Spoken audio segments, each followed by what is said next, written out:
6 NHL games tonight. Matthew Barnaby back. I'm Lawrence Presman. This is the Blue Line Hockey Betting Podcast.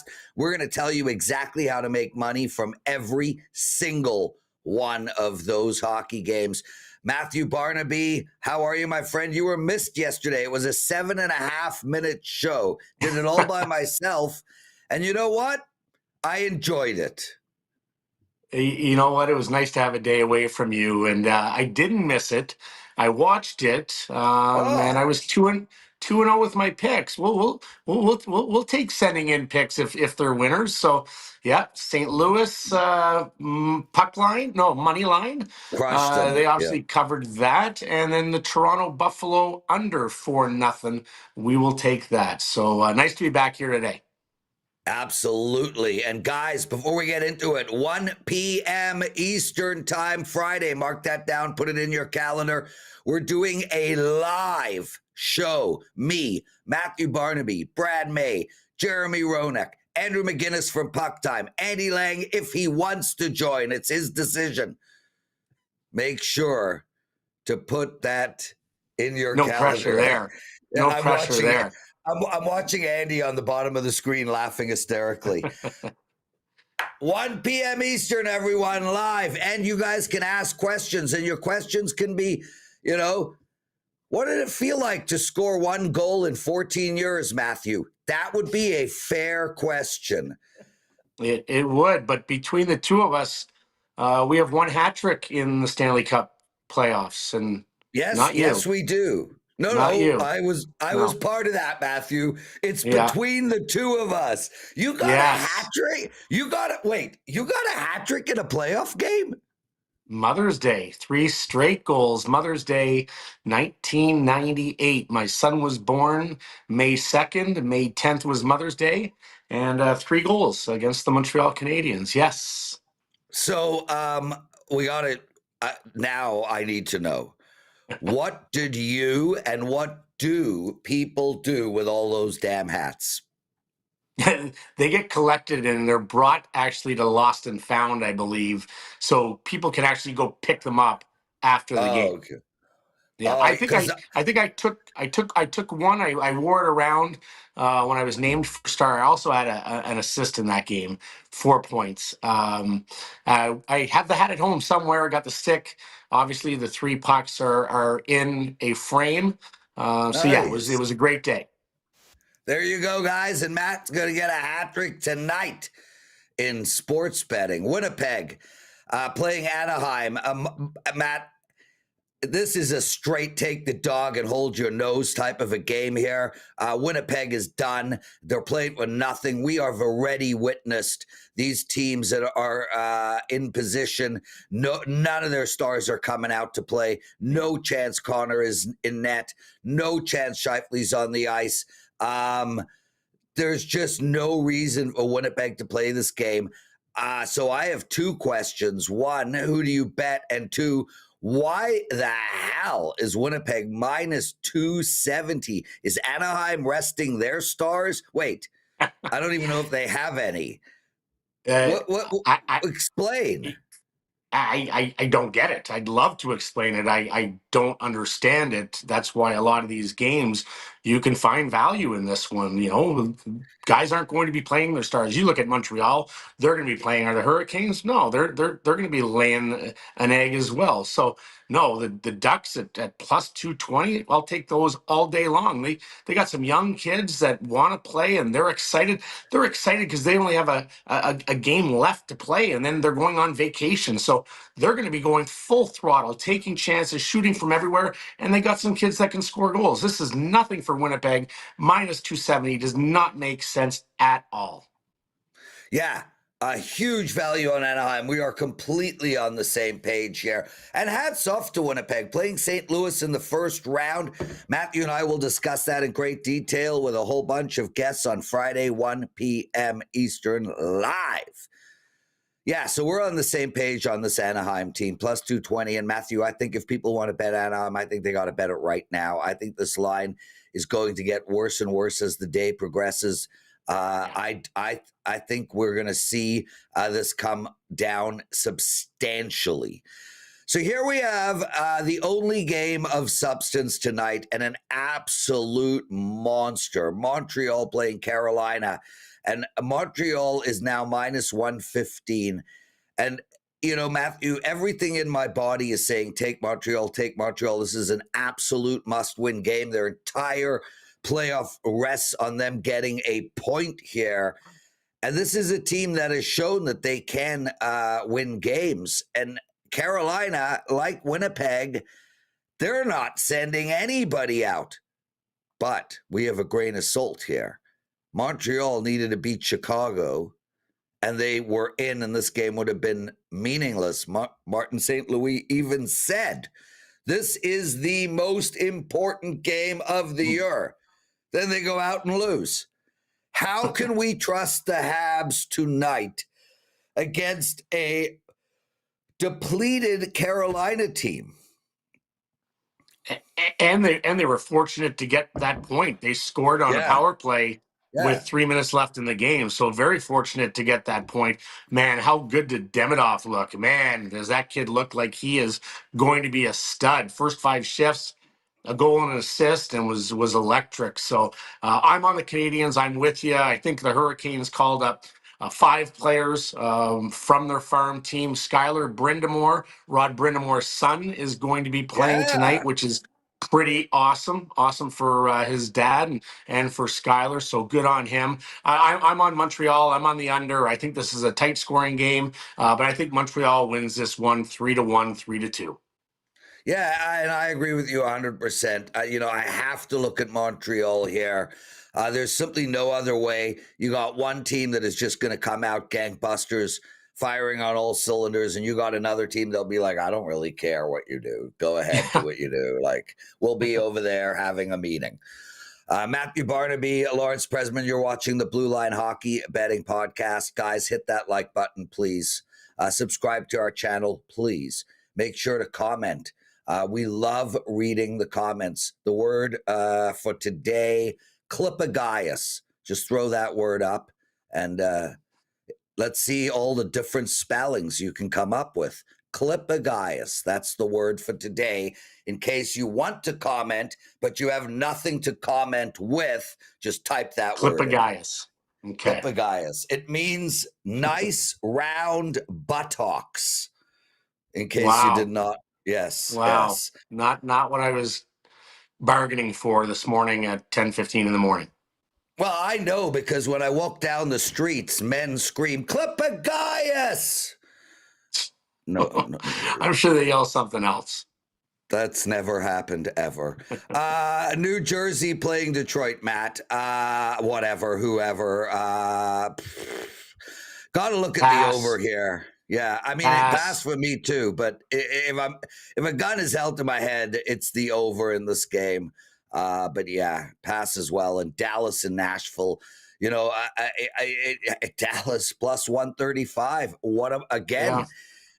You know, how do you not take the Nashville here? Like, Dallas ain't playing for shit. And we saw Dallas lose a whole bunch of games in a row to begin with when they weren't playing for anything. I think Nashville could care less whether they win or lose this game either, but at least they're playing their players. Yeah. It's a pass. If I was going to do anything here, I'd take the under. But listen, I'm not. A lot of these games are not on my radar at all. I haven't put much. Just looking at the games, Dallas has been terrible as of late. They're not playing anyone. Nashville, like you said, they're just waiting for a vacation here. This is a veteran team, not a young team like Anaheim. They win, they lose, it doesn't matter. They're going on vacation. So I'm passing on this game as well. If I was going to bet anything here, it would be the under, but I'm not touching it. Matt, I like Vancouver, and I'll tell you why. They're playing Vegas tonight, and first let's start with the fact that Vegas ain't showing up either here. Come on. Nobody is going to play on that team tonight. But I think based on Rick Tocchet's personality, I don't think that man could deal with losses. Like, I think that man had a full head of hair and then started losing games. There is very few people that look as angry as he looks when they are losing hockey games. So I think this team wants to end the year the right way, and I'm not saying that about Nashville. I don't think Nashville gives a rat's ass how they end the year. I think Vancouver wants to end this year with a dub. I think they are a good bet tonight. What about you? It's a pass for me again. If I was betting, I would take Vancouver. Listen, Rick Tocchet is one of my favorite people in the National Hockey League. He was my assistant coach when I was with Colorado for a part of a year, and I've stayed in touch. I absolutely love him. Listen, I'm more curious to see where Rick Tocchet is going to be next year. Is he going to be back with the Vancouver Canucks? Does someone else come and try to poach him? New York Rangers? Either way, he is going to be making a lot of money, and I'm very curious to see where he is. And you nailed it on the head. There's no one that likes losing in anything more than Rick Tocchet. He is the most competitive person I've ever seen. This team just doesn't do it for me. Elias Pettersson just doesn't do it for me. Is he going to Yeah. show up, or is he checked out? And Which one? that's which one's going to show up? So I agree. Vegas No. has nothing Which to. Yeah, Elias? Which? no. How does it? I mean, who? What are the odds that there Yeah. are two Yeah. guys on the same team named Elias Pettersson? Anyway, Well, yeah, there's actually three, because one guy plays like the best player in the league some nights, and then the absolute worst player that doesn't look like he wants to play hockey at all. So I'm off on this yeah. game either which way, just because as much as Rick wants to win, I don't know if their star players want to win. Got to take San Jose here, Matt. They're locked into the last spot. Edmonton. I'm worried about Edmonton moving forward. I mean, this team is injury riddled at 100, horrible. They have no depth. I do not buy their goaltending. Their defense is weak. I am worried about Edmonton in the playoffs, but we'll discuss that at 1 p.m. Eastern on Friday, live on this channel. But I think Edmonton is going to lay an egg tonight, brother. And I think the San Jose team, given how young they are, given what the year they had, and given how much fun they still look like they're having on the ice through all of this, I think they are the livest dog on the board tonight, brother. I'm on San Jose as well, again, because they're young kids, not like Nashville where Right. they're checked out. It doesn't matter. These guys are playing for, they're most of these guys are just young kids, and they understand that they're going to be on vacation next week, but they're still excited. These guys aren't 35 years old and beaten and battered. These guys, this is for most of them their first or second year in the National Hockey League. So I'm on San Jose here as well. I'm worried about the Oil playing the Los Angeles Kings again in the first round. I don't think it's a good matchup for them, and we'll get into that on Friday. But no Ekholm for the first round. That's a big loss. Yeah, especially against the Kings, because they are a heavy team. Matthew Barnaby, I'm Lawrence Presman. Matthew, who is your favorite coach that you played for? Just out of curiosity, because you mentioned Tocchet was your coach. Well, he was my favorite assistant coach. I love Tony Granato, even though it was a short period of time. He's just a great person. I liked Dave Tippett a lot when I was in Dallas for the 1 year. I liked his structure, and he just always treated me with a lot of respect. But no one comes close for Ted Nolan. Ted Nolan was just a classy guy, demanded hard work, and didn't care what the name on the back of your jersey was or how much money you made. If you worked hard, you were going to play, and if you were a prima donna, he was not going to play you at all. So Teddy Nolan for sure. There we go. Andy Lang joining us for some prop bets for tonight's NHL card. Andy, what do you got for us, brother? We need a volume, Andy. Sorry, that's on Dan, our producer. No, Andy. Oh, Andy has muted himself. Andy is doing the Bruce Lee Enter the Dragon version. Okay. Matthew, what are your prop bets while Andy figures this out? I'm going with Demidov over 1.5 shots.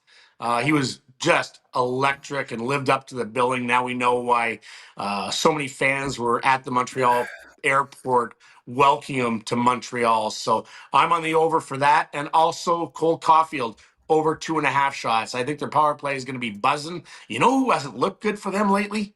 Nick Suzuki. He has Yeah. not looked great lately. And so I'm on Cole Caulfield over 1.5, or over 2.5, and Demidov over 1.5 shots. I'll tell you one thing interesting about Davidoff is he brings the same smile that the entire Habs team has. I mean, Yeah. that team looks like they just do edibles before every media conference. It doesn't matter who is coming out to the mic; they're going to have one big bloody smile on their face. Andy Lang, have you figured your mic issues out? I'm not muted on my end. I have nothing's changed. I'm fine. I'm good. The bad news though is sadly I'm a prima donna. So I don't have any picks today, Matt. No, I'm just kidding. Listen, tread lightly on props here. Towards the end of the regular season, we don't really know who's playing, who's going to get a bunch of minutes. But I would look at Luke Hughes over 1.5 shots on goal. This guy, if he has the puck, he's shooting it. 7.4 shot attempts per game in the last 10, but only 2.7 actually make it to goal.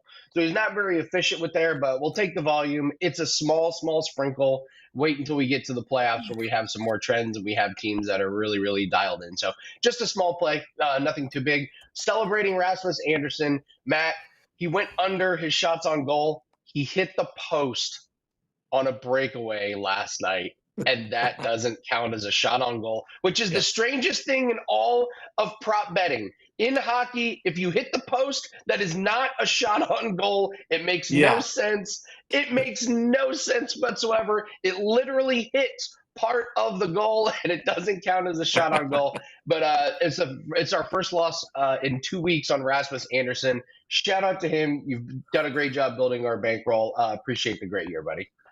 Andy Lang. Andy, the other crazy thing is if the goalie moves 6 feet out of the net and catches the puck, that does count as a shot on goal.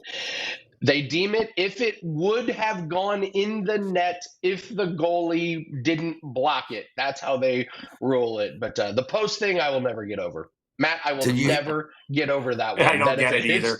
I don't get it. It's the post. It doesn't count. Imagine hitting the post 4 times in a game and not hitting the net either. And it was like, oh my God, he's generating no offense at all. 0 shots on goal. Let's cut him. This guy can't get it done. He's getting nothing. Oh, yeah. The stat nerd. Yeah. So thanks for having me, guys. Guys, I cannot wait for Friday.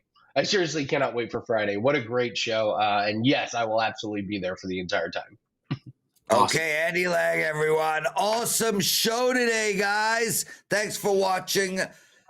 Make sure to comment. Make sure to like. Let your friends know. Matthew, that is a bicep right there, okay? Yeah. Yep. Two men getting old and losing their self-esteem. Yes. Yeah. Later, everyone. Don't bet stupid. We'll see you tomorrow.